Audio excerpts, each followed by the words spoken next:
So, dear Dhamma friends, in the everyday ourselves, we try to get into peace and harmony, and we trying to find the happiness and satisfaction through different ways. Even when we look at the human history, and time to time people used to follow different methods to get into happiness and look for the satisfaction, and it was most of time struggling with this outside world, achieving to certain things or the positions or the situations.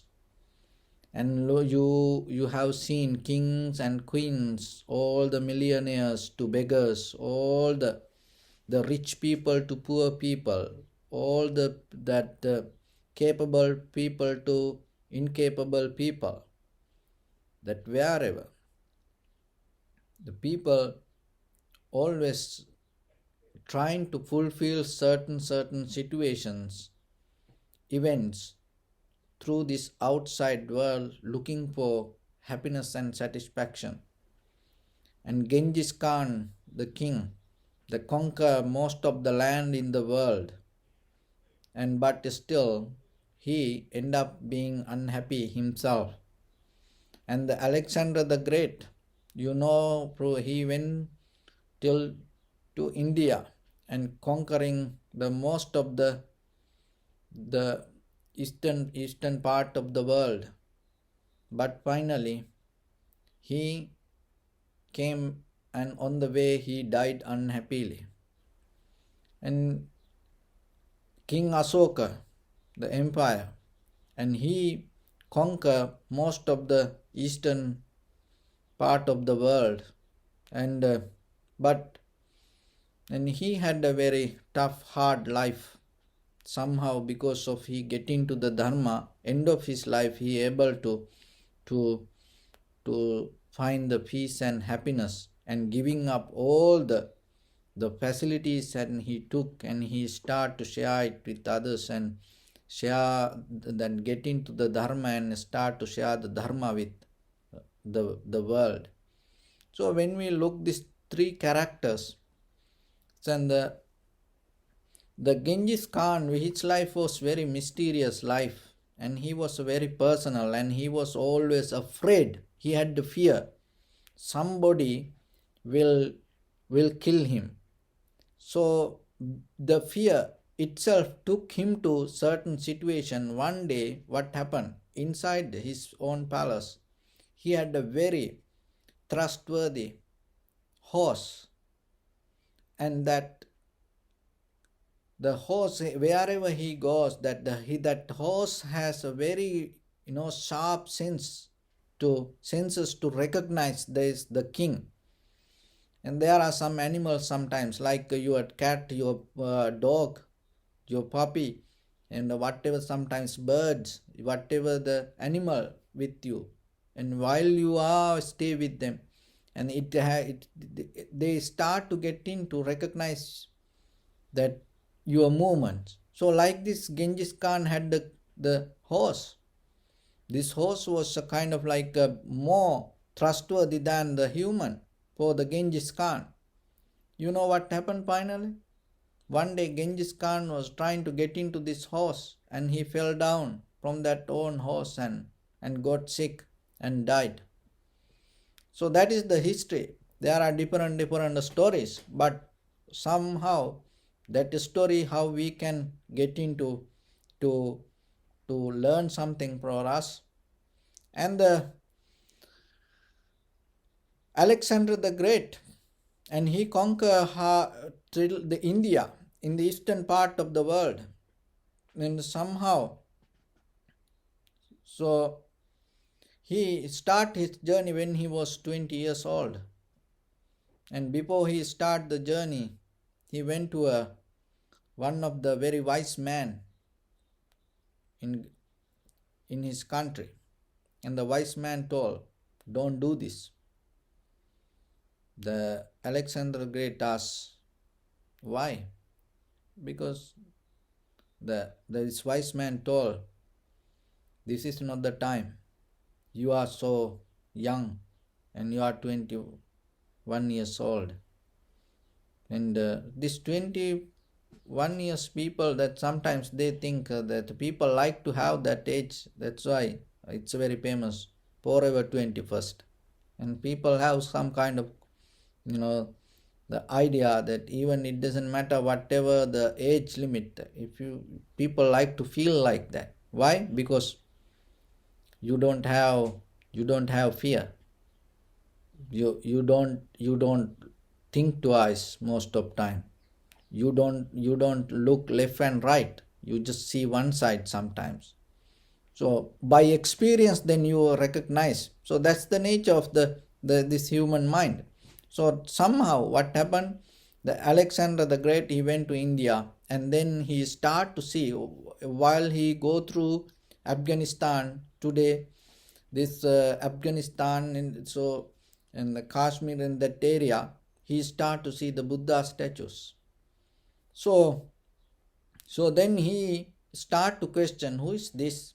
Then people start to tell this the Buddha. Though somehow he get into monks. So then after he went to India, then the all his other advisors and everyone was so tired, and they understood what the point having just going with this, and we just missing all our life, and we achieving and conquering, taking lands. What's the point of this? And then the inside pressure came to him. So then somehow then he decided to go back, and when he was ready to go back, he wanna took something from India. So then what he thought? He thought to take a monk with him. And then he went to looking for a monk, and people told, oh, this monk is very intelligent monk. The Alexander the Great went to this monk and told, you can you come with me? The monk told, no, I cannot come with you. So somehow then there was another monk and went with the Alexander the Great. So on the way, he started to learn the Dharma little by little. And it influenced him to write down his last will to tell, when I die, keep my hands open out of the coffin, to know to the world, even though I conquer half of the world, I didn't take it anything with me.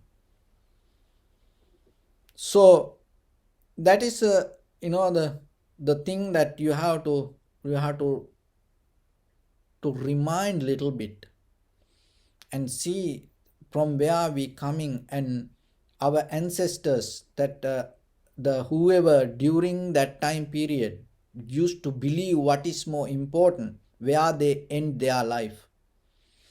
And so the other thing is the empire Asoka, King Asoka, and he also went through kind of like a hell to achieve two things, and he destroyed everything, and finally he got tired. Even he fulfilled the desire of with this outside world, and he got so tired that it started to disturb him. And then one day he saw a very little monk, and then he started to question himself. I am an empire, I am a king, but I am so disturbed. Look, this monk. And he started to question, and he went through that, and he started to listen to the Dharma, and he started to become one of the greatest follower of the Buddha's teaching. And then he spread the Dharma around the world. And as a part of this, we also today we experience this everything. So what the point? So what we can learn out of this all? So remember, even we conquer this entire world, and it never going to satisfy us. Why? Because it is nothing with this outside world. The satisfaction itself, when you come to this world, it is inherent, inbuilt within your own heart. But what is happening, because we cultured with knowingly or unknowingly, from our tradition, from our uh, uh, environment, from our education, even with the from our religion, it cultured our mind. So the culture has different meanings.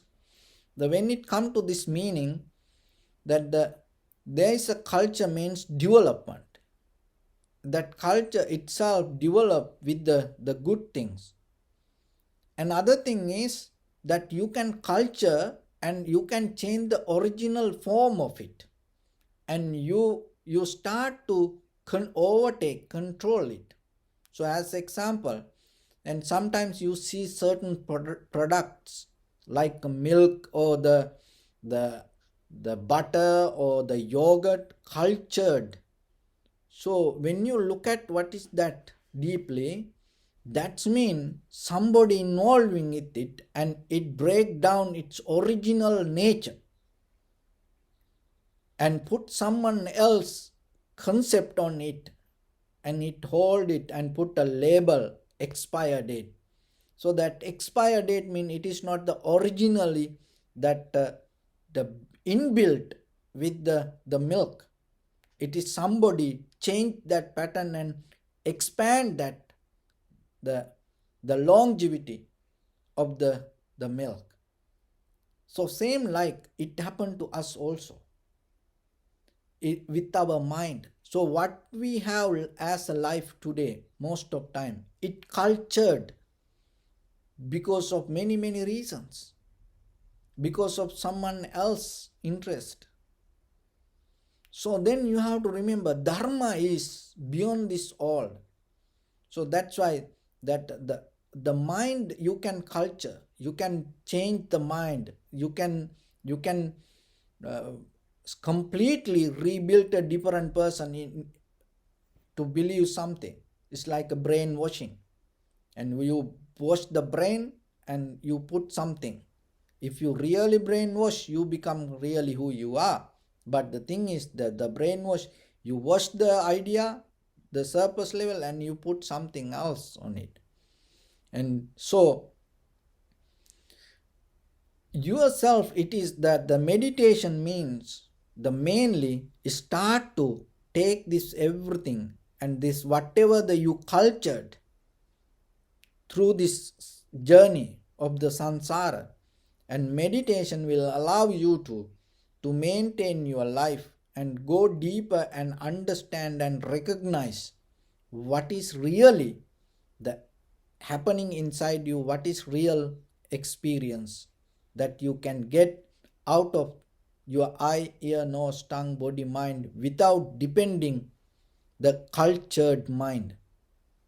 So in that moment, when you become very clear with that experience, that is the moment you have capacity to observe the experiencer, because that is the main purpose, to go into deeper level and understanding who I am and what is happening inside me. Because this everything moment by moment change, that what you experience itself change. But in the ancient time to today, there are some people, even ourselves, we believe that our self is not changing. But it also change. Your mind also change. That what you observing, it also change. The observer also change. But in the surface level, we think that, oh, I am here, so that I am okay. That whatever these outside things, you want to maintain according to this self. If you look very carefully, that self also moment by moment changing. But the thing is, my dear friends, we don't recognize this. The observer also changing. So whatever we observe, that also moment by moment changing. It like example if I give you. Take it very carefully. And if you cannot get it, just write down and try to sketch it and try to draw it and watch it and try to get it. If you get it, you will understand what is this life is like. It's like you running on a treadmill. So the treadmill itself moving and changing, and you on the top, and you also and going. So if the world and yourself, the both, and keep running, keep running, keep running, keep running. In the same way that your eye, ear, nose, tongue, body, mind, this all the perceptions, and even this inside, moment by moment, moment by moment, everything change. If the treadmill stop, what will happen to that person, whoever running? If the runner stop, what will happen to him? So same thing, if you stop, or if the world is stopped, so anymore this process cannot happen. It's going to collapse. So that collapse means that when you deeply understand this process and yourself, you detach. There is no any current to, no any effort to keep doing this thing, keep doing this thing, keep doing these things, and achieving, holding, gathering. You don't do anything anymore. That doesn't mean you don't live in the world. You live, but in the deeper inside there is a huge current that as a desire arising. It's the stronger than this, the any current. This is outside world. There's a deeper current. That current take us to this samsara. That current generate because of the self-centered mind. So in the first level, to reduce this current, try to not to personalize your actions. Try it. Whatever you do, start to not to personalize it. And then that way you become more generous, and you start to share your life, and you become more humble person, and you become more flexible person. Another thing is, and start to separate the fear, because that if you don't see this current start to generate desire, take you to fear. That's why the Genghis Khan fell down from his own horse, because he had the fear, always thinking somebody will kill him around him. So that disturbed mind always take you to another level. So don't get disturbed, or don't have the fearful mind, and learn to calm it down. When you separate it from, when you do not personalize, when you calm down and separate it, and you start to settle down. Because this fire, there's a desire itself to create the fear. Because when you come out of the desire, there is no fear, and also there is no pain. And once you have that, you completely recognize this, everything is happening inside us, not with this outside world. Your mind itself create that. It even that is not permanent. But the thing is, it is not permanent. We take it as a permanent. So that is what called ignorance. So if you are able to recognize that your mind, the whatever happening there, whatever you hold, then it also not permanent. You become free from you. So remember that your happiness, it is inside you. This understanding, it is not going to come from outside. Even just by hearing this, it not going to make any change inside you. Only thing is, you this will help you to tell you something just as a guideline. So but yourself start to do this and exercise yourself, exercise your wisdom. So that's the important, rather than exercising your ego, rather than exercising yourself, rather than exercising your fear, greediness, learn to exercise your wisdom, learn to exercise your freedom. So that is what meditation. So what you have to do in the first level, try to separate your action, don't personalize, and take out the person and start to focus to that action. That is where you become more right with the actions. Another thing is, and once you separate the self from the action, and you become more go towards the right, and once you get into the right actions, naturally the fear start to come out of it. Once the fear come out of it, that itself you don't get disturbed. So that is where you achieving calm, relaxed, comfortable mind. So that once you have that moment and you are understanding, even that mind what you experience, the calm, that mind also not permanent.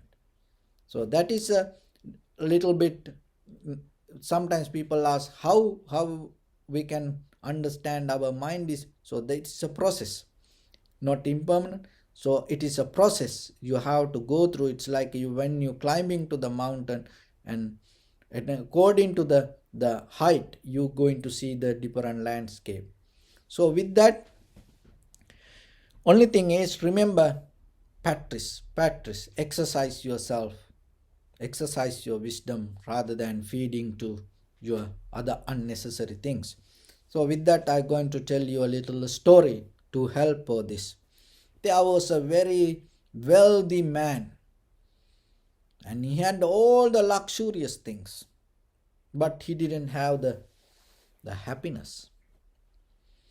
So what he did, he started to look, and then one day he heard there was the guru that he knows that all the Zen master, he knows this all the methods, and to teach people how to become happy. So then what he thought, to sell down everything and going to this Zen monk, Zen master, or the guru, and he sell everything. And then finally he had some money with him, and then he put that money on a little bag and put it in his backpack and took it with him. Now a small backpack, nothing else. He became kind of like a sannyasi, and nothing belonged to him, only the money. And he went there, and it was a very little hut. This Zen master was sitting, and he went just asking the path, and even when he go to the place, he couldn't recognize it as a kind of like a temple, like most of time. And sometimes people come to certain places, and when you go to a temple, it's kind of like far away, sometimes you can recognize. So this man went to this small hut, and with the doubt, is this the right place? So then he went, and there was a Zen master, old man, and he bowed and sat there next to him and told, is this you? And then the Zen master told, yes, it is me. So why you are here? So then this man told, oh, I'm like this. I had a very luxurious life, but I was not happy. So he introduced himself, and I'm not happy. Just I looking for happiness. Then I heard your name, so that's why I sell everything. Now I have only this bag with me. and I came to look for happiness. Please teach me how to become happy. By hearing this, you know what this old man, this Zen master did? Grab that backpack and start to run. So then suddenly this person thought, oh, I may came to a wrong place. This is a thief. And this is the only the wealth I have. And I'm going to lose it. So what he did? He started to chase and running behind this old man. This old man start to go through alleys, the little path and jungle. So somehow after 2-3 miles and around that area, he ran around the village, and this man also keep this sin master and came back to the same place. And then he dropped the bag. The person came, this guy came behind the Zen master and grabbed the bag and hold it to him, and he was so kind of like comfortable and happy. Then the Zen master asked, are you happy now?